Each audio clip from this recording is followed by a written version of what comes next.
नमस्कार। दुनिया का सबसे बड़ा जमावड़ा यानी प्रयागराज में महाकुंभ और उस महाकुंभ में गड़बड़ी होगी, यह बहुत सारे लोगों को लगता था और गड़बड़ी हो गई। और इस गड़बड़ी पर जब उत्तर प्रदेश के मुख्यमंत्री योगी आदित्यनाथ फूट फूट कर कैमरे के सामने रोने लगते हैं, तो एक सवाल उठता है कि क्या योगी किसी साजिश पर आंसू बहा रहे हैं? बात आगे बढ़ाऊं उसके पहले देखिए इस देश के बहुत बड़े कवि कुमार विश्वास का कुंभ के पहले का यह कथन। इस कुंभ पर भी कुछ गिद्धों की दृष्टि है। एक अमंगल का जरा सा समाचार आता है, उनके हृदय में कलिका खिल जाती है कि चलो कुछ गलत हुआ। आज हम अगले 3 दिन तक इतनी मंगल ध्वनि करेंगे कि उन सब की छाती में दरार पड़ जाए कि सनातन को कोई तोड़ नहीं सके। और जैसा कुमार विश्वास ने आशंका व्यक्त की थी वैसा हुआ। महाकुंभ में मौनी अमावस्या के दिन, जिस दिन 10 करोड़ लोग प्रयागराज पहुंचे, भगदड़ मची और भगदड़ में अनेक प्राण गए।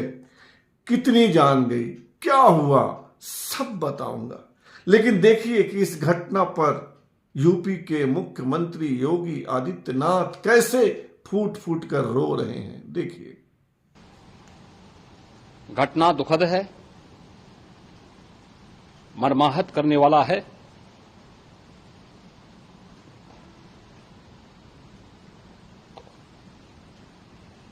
उन सभी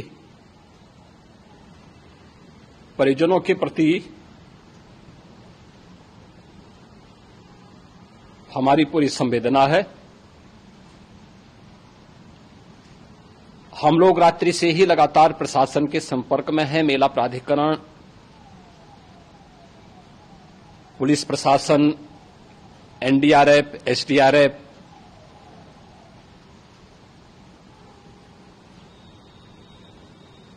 और भी अन्य जितने भी व्यवस्थाएं हो सकती थी उन सबको वहां पर तैनात किया गया है।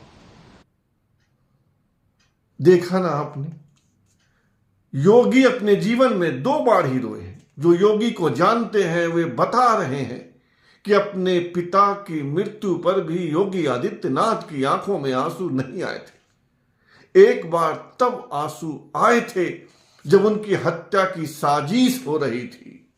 उस समय योगी लोकसभा के मेंबर थे और वे लोकसभा में फूट फूट कर रो पड़े थे। योगी का वह वीडियो काफी वायरल हुआ जब वह यूपी के मुख्यमंत्री बने। और जानकार बता रहे हैं कि आज यानी 29 जनवरी की शाम योगी अपने अब तक के जीवन में यानी 54-55 साल के अब तक के जीवन में दूसरी बार रोए। तो क्या महाकुंभ में कोई साजिश हुई है?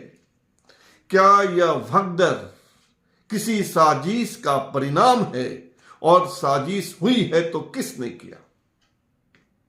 सब बताता हूं।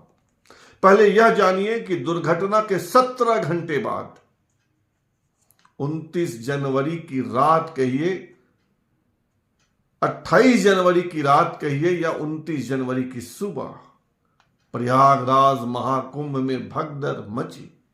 और मेला प्रशासन ने घटना के 17 घंटे बाद बताया है कि भगदड़ में 30 लोगों की जान गई। 30 में से 25 की पहचान अब तक यानी यह वीडियो बनाने तक हो गई है और 5 का पहचान होना, उनको पहचानना अब भी बाकी है। उस भगदड़ में 90 लोग घायल हुए हैं, 36 का उपचार चल रहा है और बाकी को उनके परिजन ले गए हैं।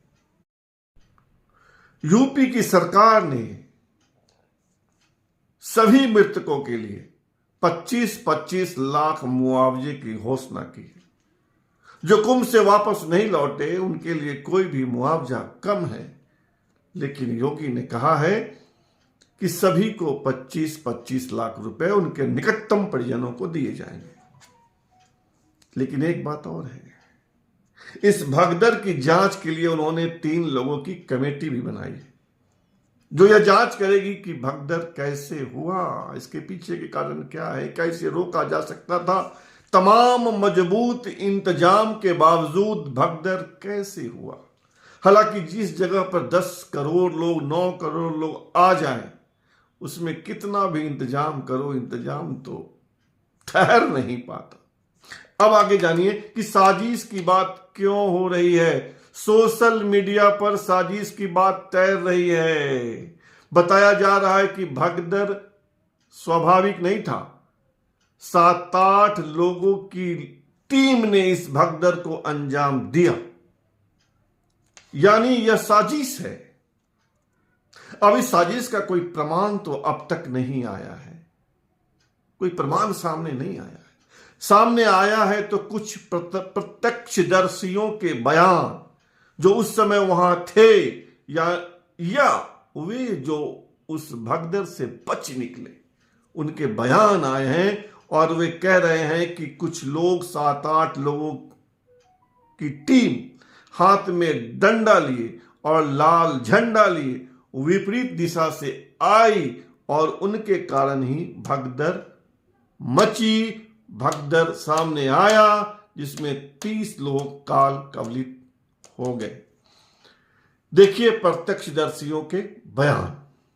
5-6 घंटा कुछ है, तो जानबूझ के कुछ असामाजिक तत्व लोग है यहाँ पे। ये झंडा लाल झंडा लेके आया था, ये झंडा लाल झंडा लेके आया था और जानबूझ के ढकला है सबको, जानबूझ के और जानबूझ के ढकला है सबको, जानबूझ के। क्या दीदी क्या हुआ था आप लोग? कहा तुमने एक ढलान था, वहाँ पर खड़े थे, कुछ आदमी आया झंडा लेके अचानक गिरा दिया, कुछ आदमी आया झंडा लेके अचानक गिरा दिया, अचानक से गिर गया, गिरने से गिरा तो पटक गए। आज मेरे ऊपर 10 आदमी खराब हो गया। आपके ऊपर कोई चढ़ गया था? 10 ज्यादा ही होगा। तब एक लड़का था, उसका बेल्टी पकड़े आराम। पर ऐसा नहीं है कि यह सिर्फ एक ही बयान है। दर्जन भर लोगों के बयान सोशल मीडिया पर तैर रहे हैं और उनके अपने अपने दावे हैं। एक और बयान देखिए। मैं वहाँ जब नहा रहा था, नहाने के बाद जैसे देखा कुछ लड़के थे, लगभग 6-7 लड़कों का ग्रुप था, वो हुड़दंग टाइप का मचा रहे थे नहाते वक्त भी, और बाहर निकले तो शोर मचा रहे थे। मैं वहाँ जब नहा रहा था, नहाने के बाद जैसे देखा कुछ लड़के थे, लगभग 6-7 लड़कों का ग्रुप था, वो हुड़दंग टाइप का मचा रहे थे नहाते वक्त भी, और बाहर निकले तो शोर मचा रहे थे। पर ऐसा नहीं है कि यही 2 बयान हैं, और भी बयान है। कितना दिखाया जाए और बताया जाए, अगर यह साजिश है तो दुखद है और साजिश का पर्दाफाश भी होना चाहिए। सोशल मीडिया पर कुछ मीम्स तैर रहे हैं जो मैं आपको नहीं दिखा रहा हूं। उन मीम्स में एक पार्टी विशेष के नेता को गिद्ध के रूप में दिखाया गया है कि ये गिद्ध हैं और ये प्रयागराज में अनहोनी करवाने वाले हैं। अब उन नेताजी का नाम नहीं बताऊंगा, उनका फोटो नहीं दिखाऊंगा और इशारा भी नहीं करूंगा, लेकिन सोशल मीडिया पर यह चल रहा है। लेकिन राजनीति के मैदान में बहुत कुछ होता है, इसलिए मैं वह मीम्स, वह फोटो आपको नहीं दिखा रहा हूं। अगर आप महाकुंभ में शामिल हुए हैं, अगर आपने वहां देखा है, अगर आप प्रयागराज के रहने वाले हैं या आपके संबंधी लौटे हैं कुंभ से, तो आप बताइए कि क्या यह भगदड़ साजिश है, हो सकता है, आशंका है, या यह मानवीय उतावलापन का परिणाम है कि पहले हम में आगे पीछे में दौड़ने में भगदड़ मच गई। अब भगदड़ मची है तो सरकार की बदनामी तो होगी, और इसके लिए यूपी की सरकार को तमाम इंतजाम और 7,500 करोड़ के खर्च के बावजूद आलोचना झेलने के लिए तैयार होना चाहिए। पर आप बताइए कि इस भगदड़ के पीछे साजिश की आशंका है या नहीं है। चैनल को सब्सक्राइब कीजिएगा, ज्वाइन कीजिएगा, लाइक शेयर और कमेंट कीजिएगा। शुभ रात्रि, सब खैर।